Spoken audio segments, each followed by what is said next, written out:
Salut, bienvenue dans cette vidéo. Attention, je ne vais pas dire la vérité, je vais simplement proposer mon témoignage sincère d'être humain, toujours dans mon axe de la conscience de soi. Ça fait un moment que j'ai pas fait de vidéo, j'étais en vadrouille nomade, on va dire ça comme ça, pendant quelques temps et je me suis laissé vivre ça en dehors de mes expressions publiques, on va dire ça comme ça aussi, pour le dire autrement.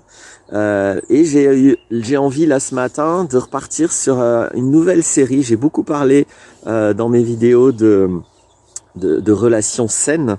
J'ai beaucoup parlé de l'importance, selon mon expérience, pour un humain, pour qu'il aille bien psychologiquement, pour qu'il soit heureux, pour qu'il soit réalisé, épanoui, pour qu'il soit fonctionnel. J'ai beaucoup parlé, j'ai commencé ma phrase comme ça, de l'importance de savoir s'entourer correctement, d'être souverain dans mon entourage humain, c'est-à-dire d'être adulte, capable de choisir les personnes, contrairement à la situation d'enfance où on ne choisit pas ce qu'on appelle sa famille, souvent avec un énorme abus de langage.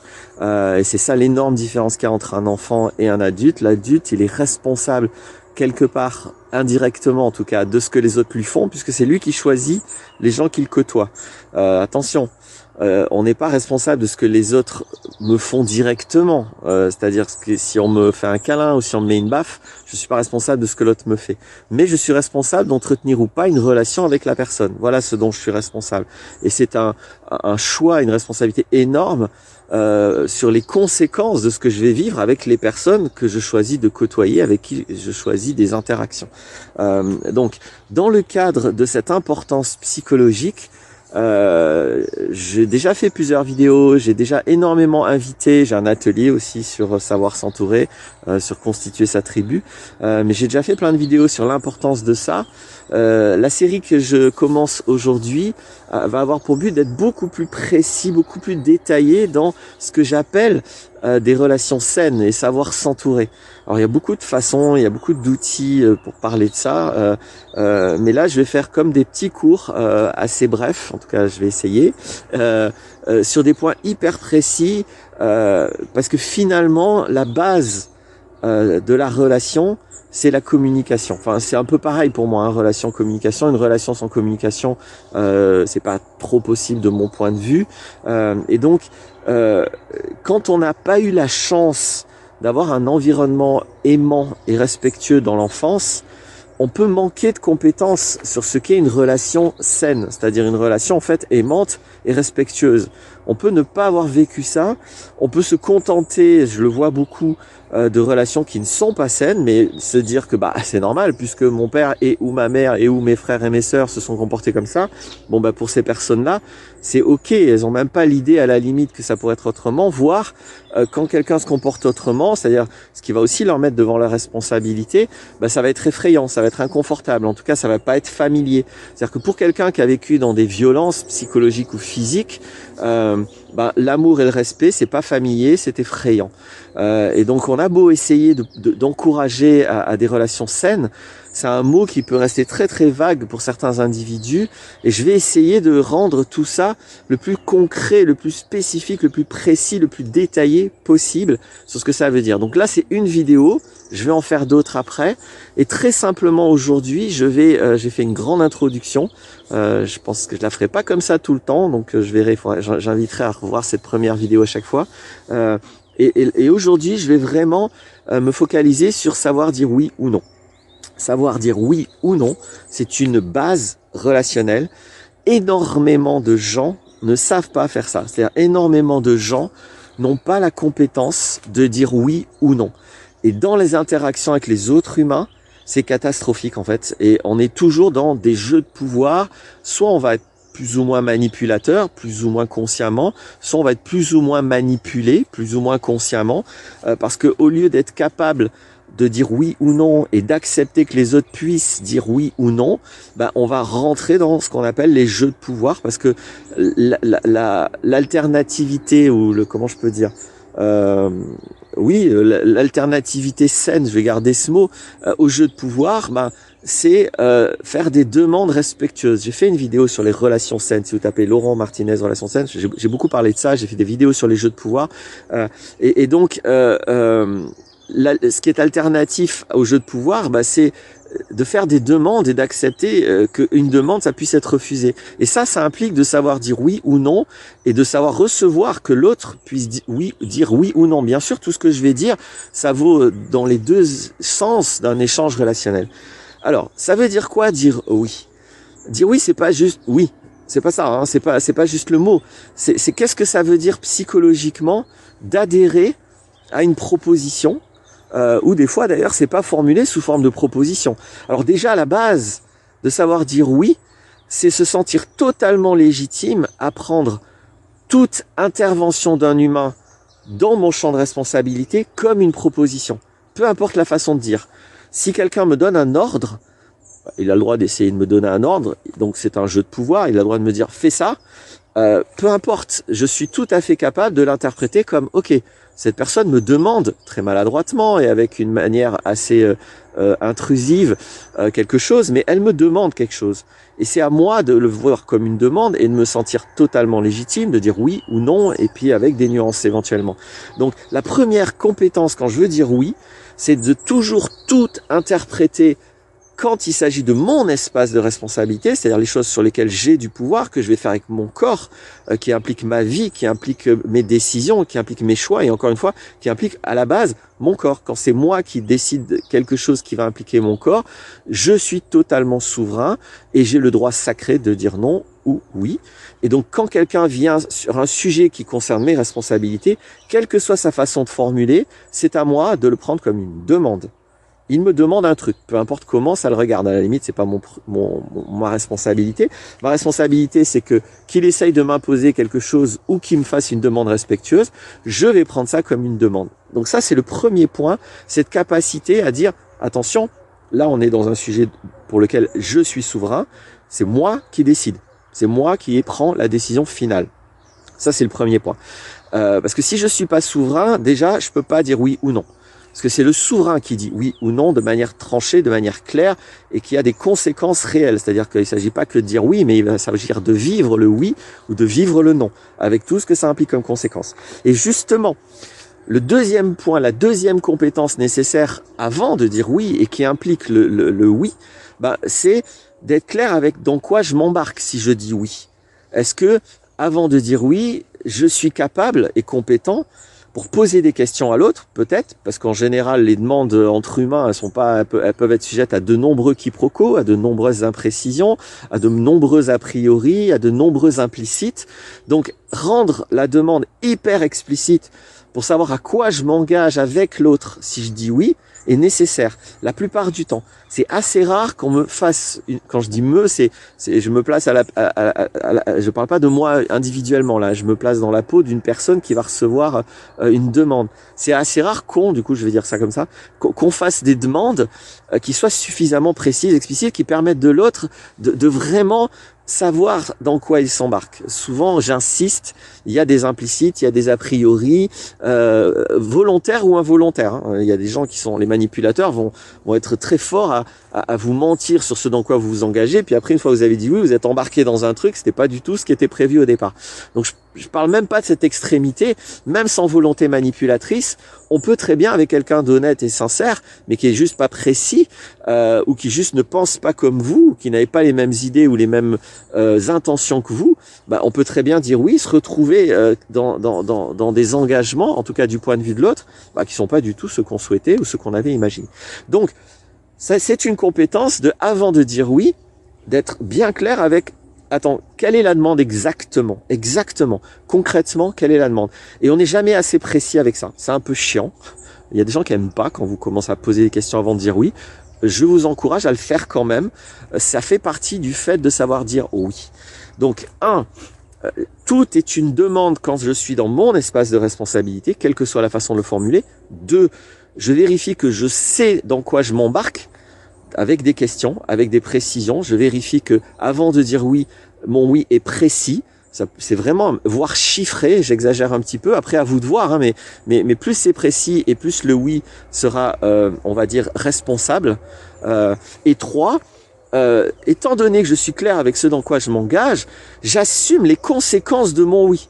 C'est-à-dire qu'à l'avance, si je dis oui, ça veut dire que c'est un engagement. Un oui est un engagement, c'est un contrat. Je vais exagérer un peu le truc, mais le vrai oui pour des relations saines, c'est un contrat. J'ai encore lu tout à l'heure une phrase que j'aime bien qui dit une promesse provoque ah c'est quoi déjà?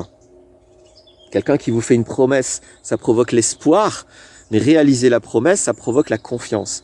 Donc après, voilà, si vous dites oui et que derrière vous faites pas les choses, petit à petit, on va perdre confiance en vous, ce qui est très légitime. Vous êtes quelqu'un, si on peut pas compter sur votre parole, vous êtes quelqu'un en qui on ne peut pas faire confiance. Vous êtes quelqu'un sur qui on ne peut pas compter. C'est sain.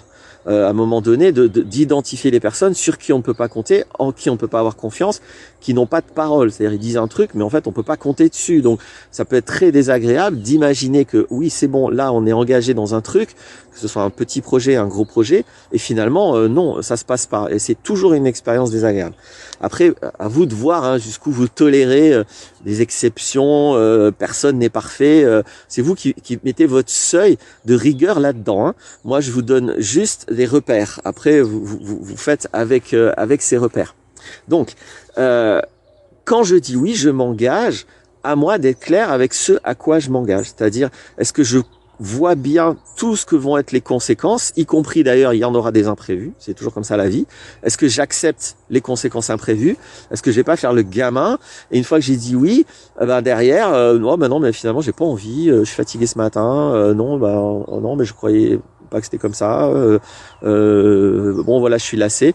Donc encore une fois, vous faites ce que vous voulez. Je dis pas qu'il faut pas faire ça. Je dis, ça ne fait pas partie de la souveraineté responsable de dire oui. Dire oui, ça implique tout ça. Vous voyez que la seule formulation oui est très petite dans le processus. Le processus, je vous invite à ce que ce soit ces 3 étapes, 2 avant le oui et l'étape après le oui. Je vais pas répéter, j'espère que j'ai été assez clair, sinon réécoutez la vidéo. Ensuite, l'autre compétence nécessaire, c'est de savoir dire un non. C'est pareil, c'est-à-dire que si je prends toute demande comme une demande, toute proposition, comme une proposition, une demande dans mon espace de responsabilité, j'entends, et que je me sens légitime, là je vais m'autoriser à dire non. Et je vais pas me sentir mal, coupable, ce qui peut arriver beaucoup. Beaucoup de gens qui savent pas dire non, c'est des gens qui se sentent mal à l'avance que la personne va recevoir un non, ce qui est jamais agréable totalement. En général, quand quelqu'un vous demande un truc, quand vous dites non, c'est pas la meilleure expérience pour l'autre. Donc vous allez mettre l'autre dans une expérience qui peut être un peu désagréable, un peu gênante, voire hyper désagréable, voire hyper déstabilisante, voire bouleversante. Il y a toute cette gamme possible en conséquence de votre non. Ceci dit, c'est pas parce que l'autre vit mal votre refus que vous n'avez pas la légitimité à dire non. C'est-à-dire que vous êtes responsable de votre espace, vous avez le droit sacré de dire non, y compris si ça déplaît à des personnes. Sinon, vous êtes complètement piloté par cette personne qui pourra se plaindre ou faire la victime pour diriger totalement votre vie et diriger tous vos oui. Donc, savoir dire non, c'est être clair avec votre souveraineté, votre légitimité à être responsable de votre corps et de dire là c'est non. 2, pareil, et c'est important d'être clair, même si vous avez un a priori de dire non, vérifiez que vous avez bien compris la demande. Peut-être aussi qu'il peut y avoir des compromis. Peut-être que la personne vous fait une demande, vous n'êtes pas d'accord, mais vous pouvez lui faire une proposition qui va aller vers un oui finalement, en disant attends, là ça me va pas, tu veux faire ça le soir, je suis pas d'accord. Par contre, le matin, je suis ok éventuellement. Donc est-ce qu'on peut faire ça le matin? Donc ça c'est un non suivi d'un oui. C'est-à-dire je dis non à la première demande. On discute ensemble, on questionne, on reprécise l'engagement vers quelque chose qui nous va à tous les deux et je finis par dire oui. Donc ce que je suis en train de dire, ça oriente le fait que c'est jamais binaire le oui et non. J'ai posé les choses de cette manière et là je viens le nuancer énormément. La capacité de dire oui et non, c'est aussi la capacité de faire un compromis, c'est-à-dire de dire non mais et peut-être finir par un oui. C'est pas obligatoire. On peut ne pas faire de compromis, on peut dire un non tranché dès le départ et définitif et qui ne nécessite aucun compromis pour X raisons. Mais on peut aussi revoir le projet, rediscuter pour finir par un oui qui convient à tout le monde. Donc ça, c'est une compétence aussi. Discuter, échanger pour revoir le projet, c'est pas toujours évident. Il y a des personnes qui ont du mal à remettre en cause leur demande, qui vont prendre ça comme un refus, qui vont le prendre de manière affective, et avec qui on pourra pas discuter. Bah, à vous de voir ce que vous faites avec ces gens-là. Ils ont le droit de pas être capables, eux, de recevoir des noms, mais après, vous pouvez pas trop interagir avec des gens comme ça, sauf à leur dire oui tout le temps. Donc ça fait partie des relations toxiques, les gens à qui on peut pas dire non.